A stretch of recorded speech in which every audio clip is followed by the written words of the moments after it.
Nå har jeg ikke sett deg på over 4 måneder. Så det blir nå kjekt å treffe deg igjen.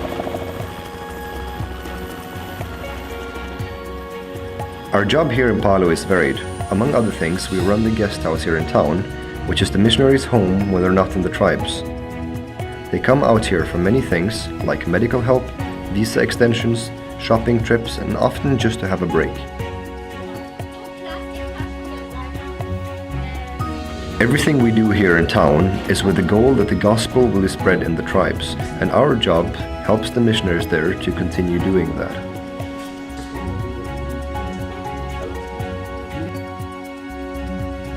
We are the Resviks, which is me, Alan from Norway, and my wife Anne from Germany. We have 2 kids, Alia, who is 5, and Max, who is 3. We've lived here since 2013, so this is what they know as home. Combining family life with mission work really does have its challenges, but at the same time, it has also made some things easier than we expected. Indonesia is a very family-oriented culture, so having small children has actually opened some doors for us. Ist nicht so lang, dass wir skypen müssen, okay? And since we live in a guest house and often host families, this has become our family's ministry, not just Anna's and mine.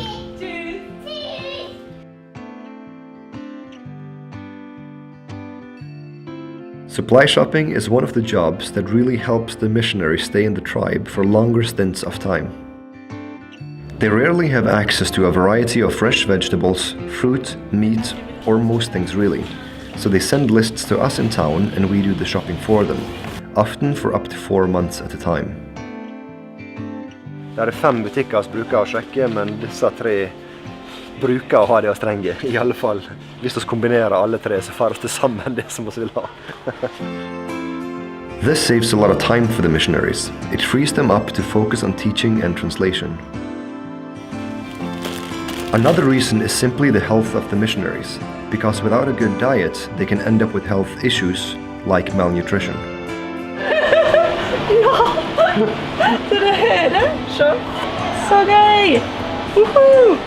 Det fann tomater som hon vill ha till att laga spaghetti, och det gör det så mycket lättare för hon.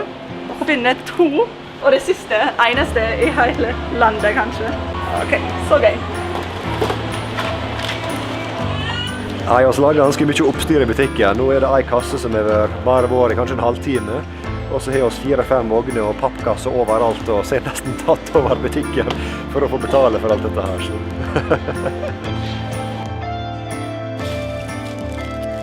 Most of the tribes are located in such remote areas that all the supplies have to be flown in by helicopter, or sometimes driven in by truck as far as the road goes, and then, from there, carried the rest of the way by hand. Så bra, färdig. The fact that we work so close together as a married couple is a big bonus in our minds. We really like it, and it's also easier to get the job done when you're doing it together with someone you know so well. It's not a 9-to-5 job. We live upstairs in the guest house, and we see that as a good thing, because then we can be available 24/7. But of course, that creates challenges too, since we're never really off work. Our boss, Mas Ariel, is the leader for this region. He works in the missions office, which is also here at the guest house. He is responsible for extending and renewing visas for all the foreigners in the region. The work at the guest house is a big job and requires a whole team. Jetzt schauen wir einfach wollen wir sicherstellen, dass wir keine Überbuchungen haben. Besprechen einfach, wer kommt, was die brauchen, ob irgendjemand, da kommt eine große Gruppe mit 10 Personen, brauchen die dann das Auto oder brauchen die das Essen. So in addition to Mas Ariel, another couple comes to the office every day. Ibufoni helps Mas Ariel with all the documents, applications and preparations for visas. But Rili helps with a lot of the practical work.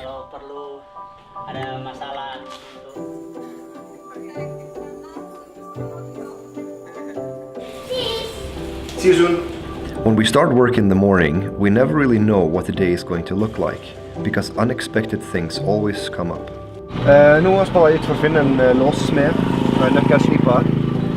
Og det fordi at oss hadde innbrudd I 2 biler forrige vike. Så de må repareres. Det på verste for å få nytt vindu, og denne her trenger nye nøkler. Nei, stengt. Ok, da blir det å prøve neste.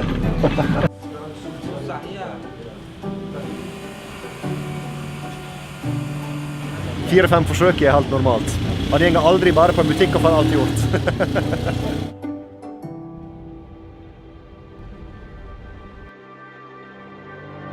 Nå er vi på vei til å hente ca. 100 millioner rupier. Det høres ganske mye ut, men det er noe pengene som er strenge for veldig mange misjonærer og til veldig mange formål. One of my jobs is to do withdrawals from the bank so that we always have cash on hand at the office. Jeg hadde ikke nok 100 000-lapper, så I dag blir det en del 50 000-lapper I tillegg, så da blir det litt flere sedler. I have to get quite large sums relatively often, since the money is quickly spent on supply shopping, house rent, power bills, health insurance for the national missionaries, and also the visas and work permits for the foreign missionaries. Det som å kjøpe litt smågodt, vet du, jeg gjenger opp med 100 millioner I en liten plastpose. Nå skal alt som har handlet inn de siste par ukene opp til hangaren. Der må det veges og pakkes om skikkelig, og så begynner vi å pakke det inn I helikopter I ettermiddag, og så flyger piloten det inn I morgen. Så nå det snart klart. We believe that God has chosen to use Christians to preach His gospel around the world. We have often been asked if we had a particular call, but we think it's clear in the Bible that God wants everyone to be involved, both at home and abroad. And since the needs are great on the field, we chose to go. Vi begynner med en gang å vege alt, så vi er sikker på vekta, for det veldig viktig å få nøyaktig vekt I helikopteret og prioritere hva som kan bli med og ikke, for dette lasset her for stort til en flygning. Her en par julegaver til denne familien som kom for en par måneder siden. Men post til Indonesia tar ofte en par måneder, og helikopteret flyger bare en gang fjerde måned cirka. Så nå blir det juli-februar for deg. A missionary is not only the guy teaching from the Bible, but also all the people that help support him in doing that. It really is teamwork. We need everything from Bible teachers to supply buyers, guest house hosts, computer pros, carpenters, electricians, pilots, people who can work in the tribes and people who can work in the cities. We also need people willing to work back home. So when we are asked, can God use anyone? We ask back, are you willing to be used by God? For us, I can confidently say, we do not regret going.